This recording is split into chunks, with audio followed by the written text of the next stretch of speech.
체험과 역사 또 귀한 만남이 있을 줄 믿습니다. 청년들이 영상 만들었는데 만들어 놓고 지들이 엄청나게 좋아하더라고요. 마음에 드나 봐요.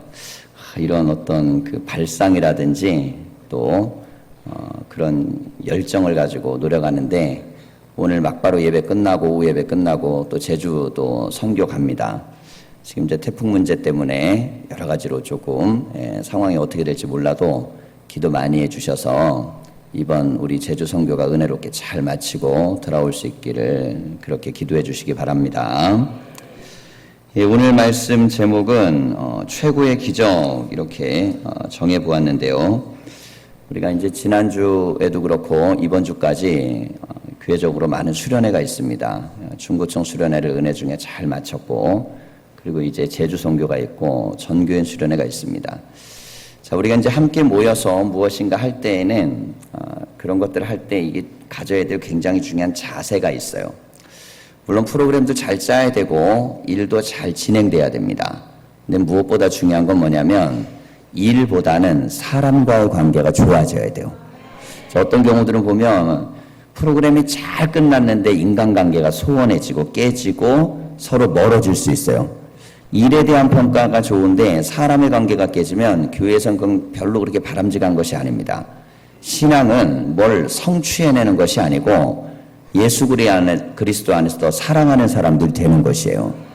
그래서 좀 부족해도 괜찮습니다. 이게 프로그램 진행하는 것이든 또 여러 가지 행사 준비하는 과정 속에 좀 잘 못해도 돼요. 그러나 그 과정 속에서 서로를 향한 이 사랑과 그리고 섬김은 더 깊어져야 됩니다. 그게 교회고 그게 세상과 우리와의 좀 다른 점이에요. 세상은 우리보다 훨씬 전문적으로 잘하는 게 많지만 우리가 세상보다 훨씬 나아야 되는 게 있다면 그건 바로 오늘 예수님이 우리에게 보여주신 이 세족식의 장면 속에 등장하는 그런 섬김의 자세입니다. 말씀 속에서 우리가 은혜가 되시고 귀한 시간이 되기를 소망합니다. 요한복음 12장부터 13장부터 16장까지는 예수님의 마지막 고별 설교로 돼 있어요. 그래서 12장까지는 예수님이 병자들도 고치고 또 귀신들도 내어 쫓고 그리고 많은 기적의 사역들을 한 이야기입니다. 때로는 적대자들과 논쟁도 벌이시고 근데 13장부터는 16장까지 소수의 제자들에게 집중합니다. 이제 예수님께서 떠날 날이 얼마 남지 않으셨기 때문에 3년이란 공생애 동안 대부분의 시간을 불특정 다수를 위해 보내셨어요. 새벽부터 밤 늦게까지 병자를 고치고 또 가난한 자들을 먹이고 고난 가운데 있는 이들과 함께 했어요. 그리고 짜투리의 시간을 제자들과 보냈습니다.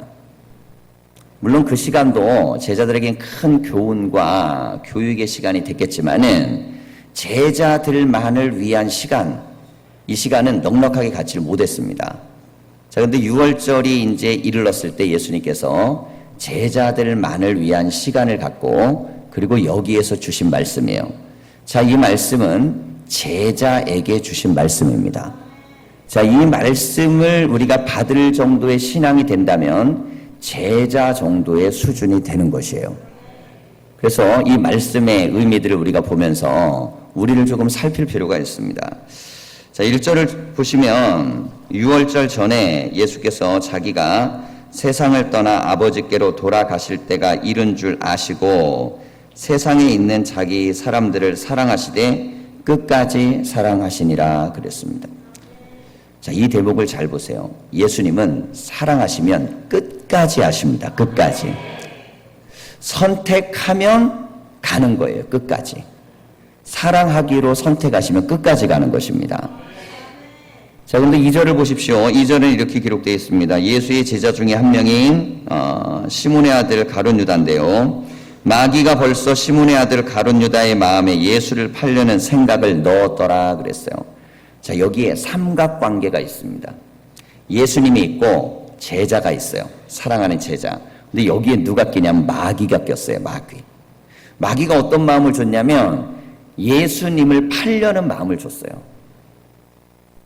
자, 이거는 성경에 기록된 말씀 중에 가장 사람에 대해서 혹독하게 기록된 메시지입니다. 그럼 이걸 좀 부드럽게 우리가 좀 만들어 보면 가룟 유다가 돈이 궁했던 거예요. 살다 보면 여러분 돈 때문에 힘들 때 있으시죠? 너무너무 돈이 스트레스가 되는 거예요. 견딜 수 없는 거예요. 막 채무가 너무 많아가지고 그 압박이 너무너무 밀려오는 겁니다. 지금 당장 마련해야 될 급전이 필요한데 돈 나올 때는 없고 시간은 막 임박해집니다. 자, 그런 경험을 누구나가 해본 사람들은 돈의 무게가 얼마나 강력한지를 압니다. 그래서 애들한테는 이 설교를 하면 느끼지를 못해요. 왜냐하면 전화만 하면 다 돼요. 전화해서 아빠 10,000원 그러면 다 줘요. 그런데 어른들은 내가 돈이 필요하고 궁한데 어디 가갖고 이거 뭐 쉽게 얻을 수 없을 때. 자, 가룟 유다는 지금 가족을 부양하고 있는 사람입니다.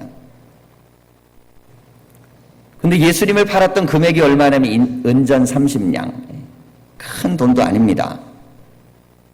근데 얼마나 돈이 궁하고 정말 이 돈이 없으면 안 될 것 같은 급박한 상황이 있었기에 그는 예수를 배신해서 팔아버립니다.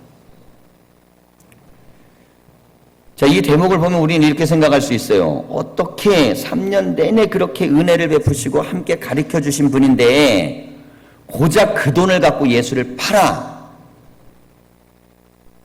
그러면 우리를 봐야 돼요. 아직까지 가룟 유다는 십자가의 예수 그리스도의 은혜를 입지 않았습니다. 예수님이 가룟 유다를 위하여 십자가에 못 박혀 죽지 않았어요. 그 은혜가 뭔지를 또 모르고 경험해 보지도 못했고 아직 그 은혜 가운데 거해 보지도 못했습니다. 근데 우리는 그 은혜를 입어서 구원을 얻었어요. 예수께서 십자가에 못 박혀 죽으신 그 은혜로 우리는 하나님의 자녀가 되었고 하나님의 백성이 되었습니다. 자, 그런데 여기서 물으셔야 돼요. 그런 은혜를 입고 그런 사랑을 입었는데 나는 가룟 유다보다 정말 더 그렇게 믿음이 대단하고 훌륭한지.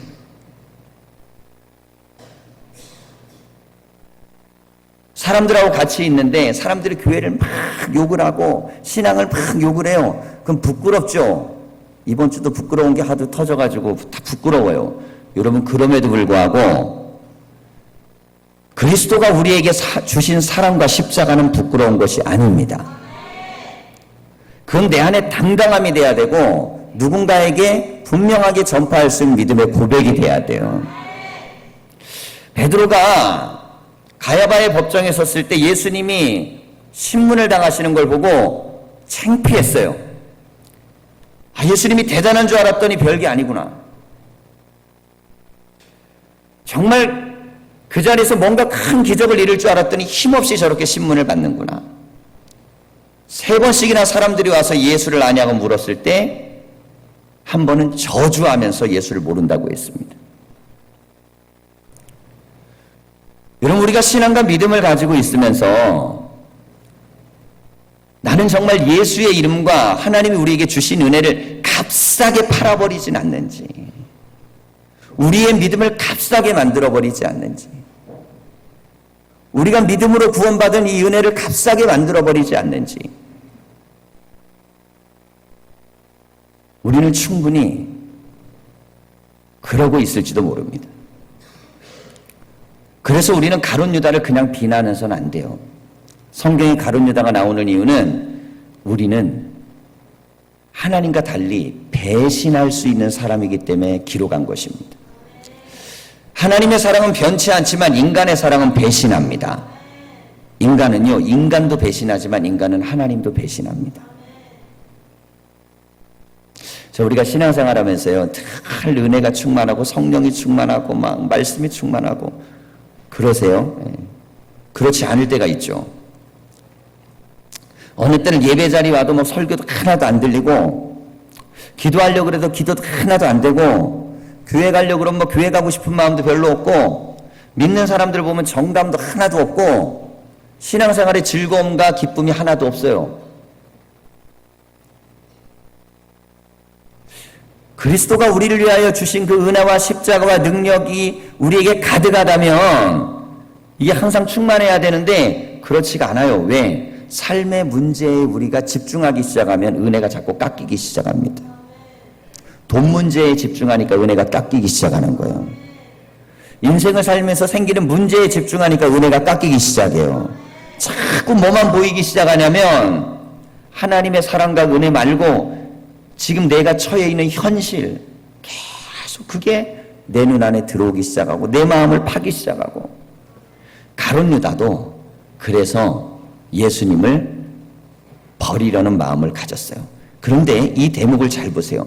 마귀가 그 마음을 넣었다 그랬어요. 자, 그러면 가룟 유다가 예수님을 팔았던 건 마귀의 잘못일까요? 가룟 유다의 잘못일까요? 마귀는 원래 그런 거예요. 마귀는 하나님을 못 믿게 만들고 은혜를 못 받게 만들고 하나님의 뜻을 거역하게 만드는 게 마귀입니다. 자, 그런데 가룟 유다는 어떤가? 가룟 유다가 이걸 동의했기 때문에 범죄가 성립된 것입니다. 여러분, 마귀는 틈을 노립니다. 어떤 틈을 노릴까요? 우리가 하나님과의 관계가 멀어질 것 같은 상황을 집요하게 관찰하고 있다가 그 때를 노리는 거예요. 그 시간을 노립니다. 어김없이 들어와서 우리의 생각에 침투해서 예수 그리스도로부터 멀어지는 우리의 판단이 옳다라고 인정을 해줘요. 너 예배야. 그렇게까지 드릴 필요 없어. 기도? 야, 기도한다고 다 이루어지니? 신앙생활 다 어떻게 성인처럼 살아. 여러분, 마귀는 우리에게요, 내가 정당하다고 얘기해 줍니다. 잘하고 있다고 얘기해요. 하나님으로부터 떠나고 있는데도 잘하고 있다고 얘기해요. 그리고 정작 우리가 가서 부서지고 깨지면 마귀는 이렇게 얘기해요. 넌 죄인이야, 이렇게 얘기합니다. 마귀의 속성은 멀어지게 만들어 놓고 책임을 우리에게 떠넘기는 거예요. 여러분, 그래서 우리에게는 마귀에게 속아서는 안 됩니다. 우리는 하나님의 말씀과 음성을 들으셔야 돼요. 여러분, 하나님의 음성을 듣는다는 것이 무엇입니까? 하나님이 기뻐하시는 뜻을 내가 함께 기뻐하는 것입니다. 자, 오늘 말씀 속에 이 가룟 유다의 마음 속에 예수를 팔려는 생각이 들었는데, 그럼에도 불구하고 예수님이 하셨던 일은 가룟 유다의 발을 씻어주는 일이셨어요. 자, 이 대목에서는 베드로의 발을 씻어주는 장면이 나오지만 베드로뿐만 아니라 모든 사람의 발을 씻어주셨습니다. 저녁을 드신 후에 제자들의 발을 씻어주시면서 그러면서 자기 허리에 둘렀던 수건으로 그 발을 닦아주셨어요. 자, 이 대목을 통해 우리가 보아야 될 신앙에 대한 원리입니다. 하나님은 세상을 말씀으로 창조하셨어요. 그러니까 하나님은 말씀만 하시면 다 돼요. 예수님도 말씀만 하면 다 돼요. 모든 게 다 돼요. 근데 딱 하나 안 되는 게 있어요. 이게 뭐냐면 사람의 마음을 움직이는 게 말로 안 돼요. 그래서 예수님이 말씀만으로 사람을 구원하지 아니하시고 행함으로 구원하신 것입니다.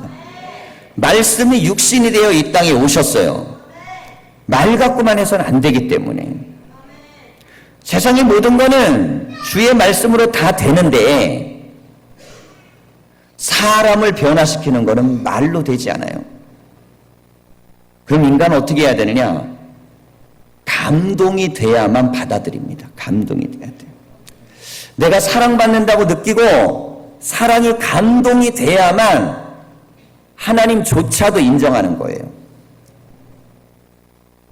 우리가 하나님의 구원을 인정해야 될 때 이 성경의 스토리가 우리에게 주고 있는 메시지를 보십시오. 하나님이 왜 그 아들을 보내셔서 십자가에 못 박혀 죽기까지 자기의 사랑을 표현하셨는가? 인간은요, 웬만해서는 사랑에 감동하지 않습니다. 그래서 십자가에 매달려 죽기까지 자기의 사랑을 표현하신 거예요. 그러면서 말씀하는 거예요. 이래도 영접하지 않을래? 이래도 받아들이지 않을래? 이래도 믿지 않을래? 그러면 그 사람은 나도 어쩔 수 없어. 그래서 영접하는 자만이 구원을 받는 이유가 있습니다. 왜 영접하는 자가 구원을 받는가? 하나님의 아들이 우리 인간을 죽기까지 사랑하는 것을 말이 아닌 표현으로 십자가 위에 보이셨는데 그 정도까지 보였는데도 못 받아들이면 하나님도 어쩌실 수가 없어요. 구원하실 수가 없는 거예요. 뭐 어떻게 더합니까? 어떻게 더해서 인간을 구원해내겠어요? 자기가 십자가에 못 박혀 죽기까지 사랑을 보이셨는데 그거보다 더 어떤 것으로 인간을 감동시킬 수 있겠어요? 그래서 하나님의 사랑은 감동입니다. 감동. 여러분, 사람을 변화시킬 수 있는 능력은 감동밖에 없습니다. 감동은 사람을 변화시킬 수 있는 유일한 힘이에요. 하나님이 유일하게 선택한 방식입니다. 자, 이 방식을 가지고 제자들을 불러 모았습니다. 그리고 나서 발을 닦아주기 시작해요. 깜짝 놀랍니다. 주님 왜 이러십니까? 내가 이걸 닦아주지 않으면 너하고 나하고 상관이 없는 거야. 베드로가 그러면 손도 닦아주시고요. 머리도 감겨주시고요. 아니야, 발만 닦아주면 돼. 자, 그럼 왜 발을 선택하셨을까요? 예수님은 수많은 기적을 행하셨습니다. 병자도 고치고 귀신자, 도친자도 쫓아내고 죽은 자까지 살리셨어요. 근데 이거는 다 말씀으로 하셨습니다. 말씀으로. 다 가능합니다. 말만 하면 죽은 자가 막 살아나요. 병자가 막 고쳐집니다. 귀신이 막 나가요.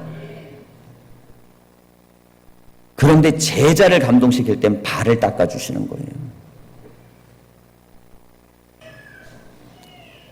우리가 하나님을 잘 믿을 것 같습니까? 그렇지 않습니다. 여러분, 성경을 읽으면서 우리가 하나님을 믿을 것 같습니까?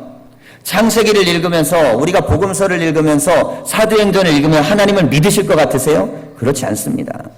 인간은 그냥 읽으면 그런가 보다 하는 거예요. 그런가 보다 하는 것도 잘하는 거예요. 말도 안 되는 소리네. 이게 태반이에요. 그런데 그런가 보다 하는 것만 해도 대단한 거예요. 그러면 사람은 언제 변화될까요? 그 예수님이 나를 만져주실 때입니다. 그 예수님이 나를 만져주실 때예요.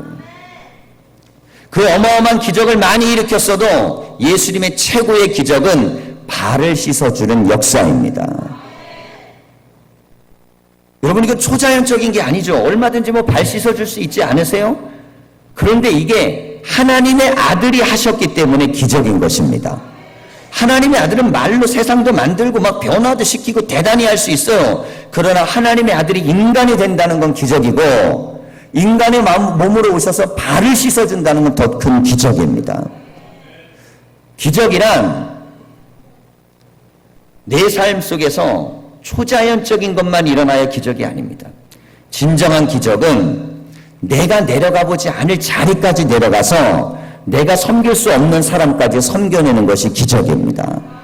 그리고 그 자리의 마지막은 십자가였던 것이에요. 여러분, 왜 십자가가 인간을 구원합니까? 예수님이 너희들 구원 받아라 소리치면 되죠. 하나님의 말씀인데. 그런데 왜 십자가가 하나님의 능력이 되고 구원이 됩니까? 사람이요, 하나님의 말만 듣고 감동을 하질 않아요. 그분의 섬김과 그분의 희생과 그분의 사랑이, 나를 위하여 죽은 그 놀라운 사랑이 내가 받아들일 수 있는 지경까지 갈 때 온 인류 어느 누구도 그건 거부할 수 없습니다. 그래서 성경이 기록하기를 마지막 심판 때 이르면 어느 누구도 주를 부인할 수 없다는 거예요. 여러분, 심판 때 앞에서는 어느 누구도요, 하나님이 나를 사랑하지 않았습니다. 부인할 수 없습니다. 하나님이 나를 위해 해주는 게 뭡니까? 부인할 수 없어요. 하나님이 나를 구원하기 위해 뭘 하셨습니까? 부인할 수 없습니다. 어느 누구도 부인할 수 없는 것, 곧 나의 죄를 짊어지고 십자가 위에 죽으신 그 사건입니다. 이건 누구도 부인할 수 없어요. 그래서 우리는 단 한 가지가 남습니다. 그 사랑을 우리가 받아들일 것이냐, 외면할 것이냐. 그 사랑을 받아들인다면 받아들인 증거가 어떻게 나타나야 되느냐, 이것이 바로 오늘의 말씀입니다. 자, 우리가 두 번째 보아야 되는 게요, 제자에게 원하신 진정한 예수님의 도, 이걸 제자도 이렇게 부릅니다. 제자도. 자, 교회는 제자도를 추구하기 위해서 모이는 것입니다. 제자도의 핵심은 섬김인데 이 섬김의 본이 된 것이 바로 세족식입니다. 자, 이 제자도의 핵심은 이거예요. 더러운 발을 지적한 것이 아니고 씻어 주었다는 것입니다. 여러분, 우리 안에 더러움들이 있죠. 서로 다 있습니다. 저도 있고 여러분도 있고 가까이 지내면 지낼수록 더 많이 우리는 더러움을 봅니다. 더러움은요, 가까이 할수록 더 더럽게 느껴지게 돼 있어요. 자, 더러움을 지적하는 것은 누구나 다 할 수 있습니다. 그런데 더러움을 닦아주는 건 아무나 할 수 없습니다. 그건 사랑하는 사람만 할 수 있는 것이에요. 그럼 내가 더러워도 내 거 닦아내는 것도 더러우면요, 마음에 안 드는데 다른 사람의 더러움을 닦아주는 것 쉬운 일이 아니죠.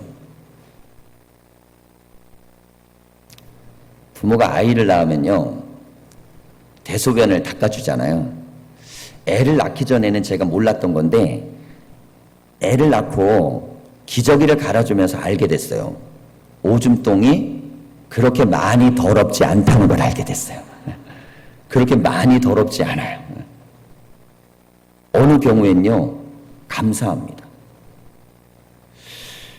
우리가 막내에 처음에 수술하기 위해서 서울대를 갔는데 제가 두 가지의 충격을 받았어요. 하나는 뭐냐면 전국에 있는 많은 소아 성형을 받아야 되는 수많은 아이들이 오는데요. 뭐 별별 애들이 되게 많아요. 막 머리도 긴 애가 있고 손가락 6 달린 애들도 있고. 그러니까 정말 쳐다보면 다 그냥 정상적이지 않고 이상한 애들만 있어요. 근데 거기서 제가 처음 충격받은 건 뭐냐면 그 부모들의 얼굴이요, 불행하지 않아요. 다 아이를 보고 웃고 있어요. 그리고 아이에게요, 사랑의 메시지를 전해요.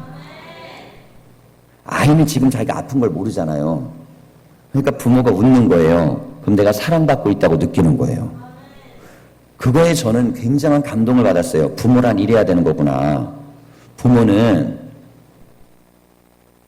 아이의 모습이 어쨌든 간에 세상은 뭐라 그래, 나는 너를 사랑하네, 내가 너를 사랑하는 거야, 이걸 전달해야 되는 게 부모구나. 거기 가서 제가 배웠어요. 그때 제가 그 부모들의 얼굴, 특별히 엄마들이 대단합니다. 엄마들은요, 정말 구김살 없이 밝은 모습으로 아이를 쳐다봐요. 야, 이거구나, 이거. 아이가 처음 태어났을 때 굉장히 힘들고 어려운 시간을 보냈겠지만 사랑으로 그것들을 극복해내면서 이 아이의 상태와 장애와 아픔을 보면서도 그 사랑의 얼굴을 보여주는 거예요. 자, 그거에 제가 좀 놀랐고요. 두 번째 놀란 건 뭐냐면 의사들을 보고 놀랐어요. 그 의사들이 이 아이들을 보면서요, 되게 사랑스러운 모습으로 괜찮아, 괜찮아. 금방 고쳐질 거야. 좋아질 거야. 잘 될 거야. 그렇게 아이에게 대화해주고 얘기해주는 거예요. 감동이 됐습니다. 누군가의 아픔, 누군가의 괴로움, 누군가의 슬픔. 그런데 그 슬픔과 아픔과 눈물 속에 그 위로와 사랑의 메시지가 거기는 모든 사람들에게 새 힘을 갖게 만들어주는 거예요. 새 힘을 갖게 만들어줍니다. 사람이 뭔가 잘못되고 부정적이고 문제가 있다면 지적하는 거는 아무 일도 아닙니다. 야, 너 왜 그렇게 생겼어? 너 이상하네. 여러분, 그런데 이런 표현과 이런 말들과 이런 것들이 사람에게 얼마나 고통스럽고 상처가 되겠어요. 지적하는 일은 아무것도 아닙니다. 누구나 다 할 수 있습니다. 그런데 있는 모습 그대로를 사랑해주고 받아주고 인정해주고 때로는 그걸 치료해주고 씻겨주고 닦아주는 것은 그건 예수님의 제자들이 해야 될 몫입니다. 더러운 발, 여러분, 누군가의 발이 더럽다면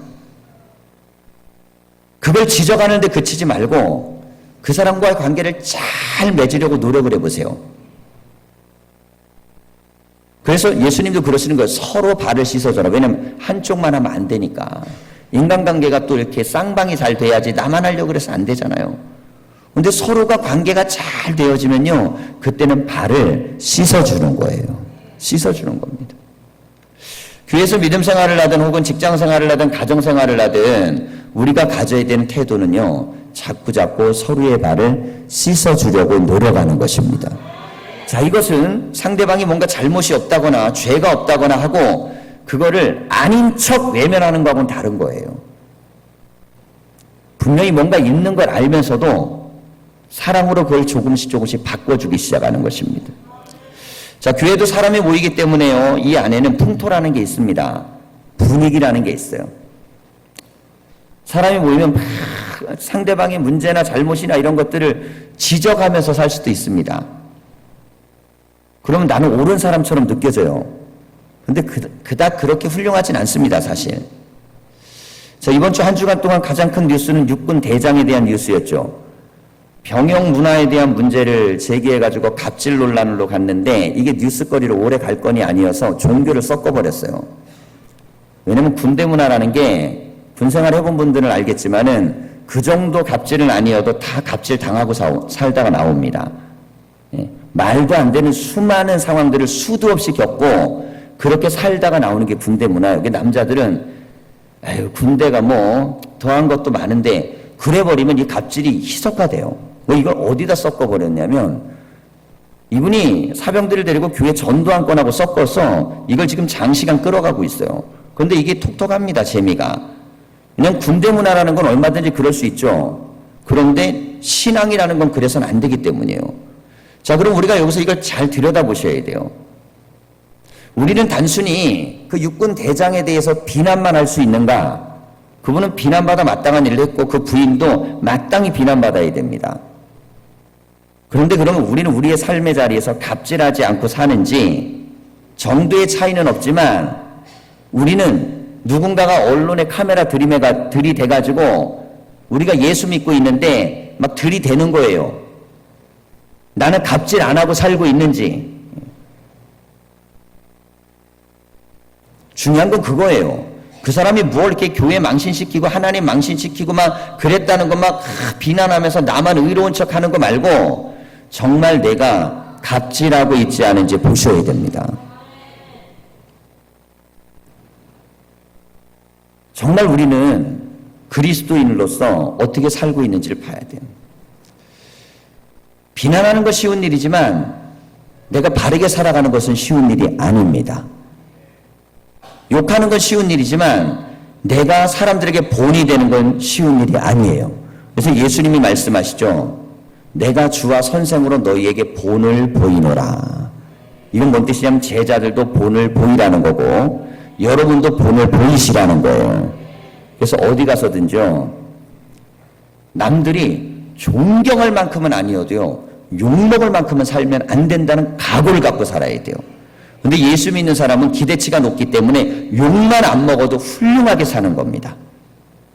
그 욕먹지 않고 살 수 있는 가장 위대한 표본이 오늘 이 말씀 속에 나오는 거예요. 여러분, 교회 안에 있으면서도 서로 섬기고 사랑하고 높이지 못하면 집에 가서 되겠어요? 직장에 되겠어요? 세상에서 되겠어요? 성경은 귀로 듣는 게 아니고요, 영혼으로 들어야 됩니다. 말씀은 머리로 그냥 동의하는 게 아니고 삶으로 동의가 돼야 됩니다. 그래야 우리에게 변화가 있습니다. 그분이 설교, 그 교회가 그렇게 가르쳤겠어요? 갑질하라고? 절대 그 목사님이 그랬을 리 없고 그분이 어디 가가지고 갑질해야 된다고 자기도 말하고 다니지 않았을 거예요. 육군 대장까지 올라가려면 여러분 그냥 올라가지 않습니다. 대한민국 최고의 군인 엘리트의 자리까지 그냥 올라가지 않아요. 실력도 능력도 되니까 간 거예요. 그런데 왜 그분에게 그 문제가 생겼을까요? 그거를 신앙적으로 묻고 있는 거예요. 교회를 다닌다고, 구원을 받았다고, 의로워졌다고, 칭함을 받았다고 삶 자체가 인간들에게도 인정받는 건 아닙니다. 칭의, 종교개혁, 우리가 종교개혁의 핵심이 하나님이 우리를 의롭다 칭하심이거든요. 하나님이 우리를 의롭다 칭하신 건 이 예수님 때문이에요. 근데 사람들은 우리를 그렇게 칭하지 않습니다. 예수님 때문에 우리를 의롭다고 안 해요. 그냥 우리가 어떻게 사는가를 보고하는 거예요. 캐토릭은요, 종교계의 핵심이 그겁니다. 사제 계급이 너무 많아서 이걸 깨려고 해서 개신교를 만든 거예요. 근데 오늘날은 개신교 계급이 평신도 계급이 너무 많습니다. 봉사와 섬김과 사랑의 자유라고 만들어 놨는데 어느 순간 계급화되어 있어요. 여러분, 직분은 계급이 아닙니다. 계급이면 예수님이 야, 순서대로 12명 아래서부터 발 닦기 시작해, 이랬어야죠. 근데 그렇게 안 하고 제자 중에 가장 자기를 나중에 배신할 베드로를 발을 씻어주면서 이거 안 하면 너하고 나하고 상관없다는 거예요. 여러분, 저는 신앙생활하면서 이때까지 교회의 계급을 수도 없이 경험해 봤습니다. 이게 훈련됐기 때문에 밖에 나가면 갑질이 나오는 거예요.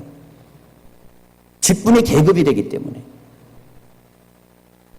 한 번이라도 그런 마음이 들어오시면 그걸 깨기 위해 처절하게 기도하셔야 됩니다. 내가 갖고 있는 직분이나 직임이나 교회 일은 그것은 서열을 결정하는 것이 아닙니다.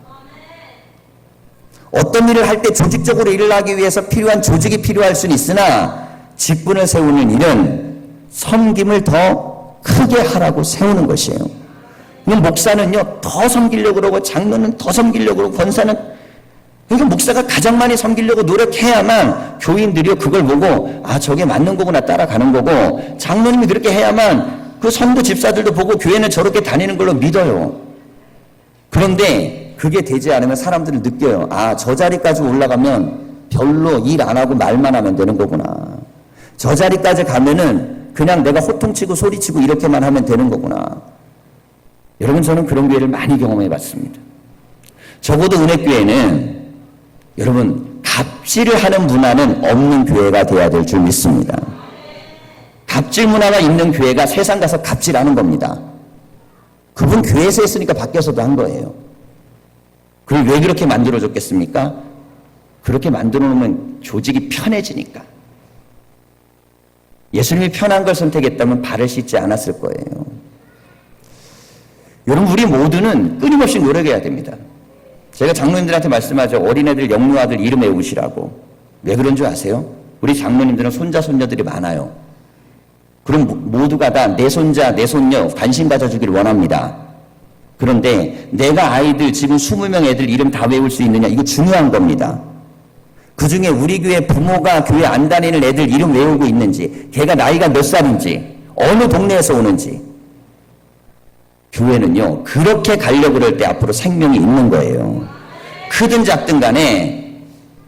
목사는 조명을 많이 받잖아요. 담임 목사 이름 모르는 사람 거의 없어요.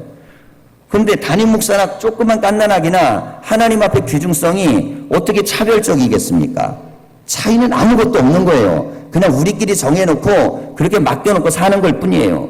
그래서 한 사람의 영혼, 한 영혼도 천하보다 귀히 여기는 마음으로 가지셔야 돼요. 그런 마음으로 교회가 서로를 대하고 사랑하면 그 안에서 배움을 갖는 거예요. 아, 교회는 이렇게 섬기는 거구나, 이렇게 높이는 거구나, 이렇게 사랑하는구나. 여러분, 그래야 세상 나가서도요, 갑질 안 하고 예수님 제자된 모습으로 살 수 있습니다. 쉬운 건 아니지만 풍토를 바뀌지 않으면 한국교회는요, 앞으로 계속 이런 어마어마한 저항과 고통 속에 한국교회는 점점 더 자꾸 무너져 내려갈 것입니다. 이게 어떤 특정한 인물의 문제가 아니고 우리의 풍토의 문제고 우리의 문제고 여러분과 나의 문제입니다.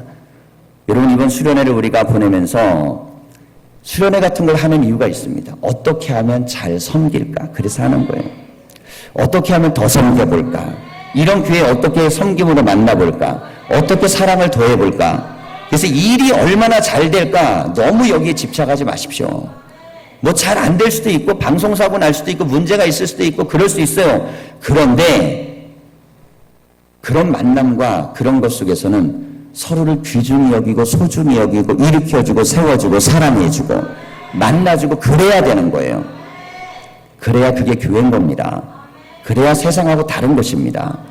그래서 예수님이 지금 자기는 세상과 다른 모습으로 주와 성생이 되도록 말씀하시는 거예요. 믿음으로 오늘 우리에게 주시는 말씀으로 하나님 앞에 서시기를 간절히 축원합니다. 기도하겠습니다.